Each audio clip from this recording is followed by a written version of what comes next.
আরকেপুর থানার সামনে বিক্ষোভ প্রদর্শন উদয়পুর জেলা কংগ্রেসের। মঙ্গলবার উদয়পুর জেলা কংগ্রেসের উদ্যোগে কংগ্রেস কর্মী সমর্থকরা হাতে দলীয় পতাকা নিয়ে আরকেপুর থানার সামনে বিক্ষোভ প্রদর্শন করে।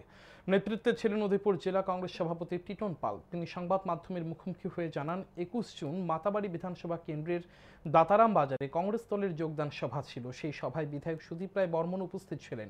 সেই সভায় বিজেপি দলের দুষ্কৃতীরা হামলা চালায়, আহত হয় একাধিক কংগ্রেস কর্মী। পরবর্তী সময় কংগ্রেস দলের পক্ষ থেকে আরকেপুর থানায় মামলা দায়ের করা হয়, কিন্তু পুলিশ এখনো পর্যন্ত কাউকেই গ্রেপ্তার করেনি। বিজেপির পক্ষ থেকে মাতাবাড়ি বিধানসভা এলাকায় সন্ত্রাস কায়েম করে রাখা হয়েছে। সোমবার রাতে জেলা যুব কংগ্রেস সভাপতি ইন্দ্রজিৎ দাসের বাড়িতে বিজেপির দুষ্কৃতীরা হামলা করে। ইন্দ্রজিৎ দাস পালিয়ে কোনো ক্রমে প্রাণ রক্ষা করে। ঘটনার পর পুলিশ ঘটনাস্থলে ছুটে যায়। এই ঘটনার পরিপ্রেক্ষিতে মঙ্গলবার আরকেপুর থানার সামনে বিক্ষোভ প্রদর্শন করা হয়েছে।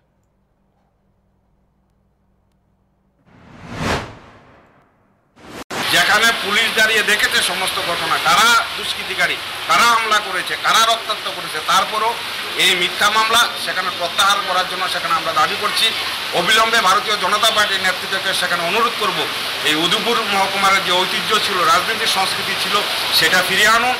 হুমকি দামকি এই সমস্ত করে কংগ্রেসের রক্ত জড়িয়ে, কংগ্রেসের গাড়ি ভেঙে কংগ্রেসকে সেখানে দুর্বল করা যাবে না।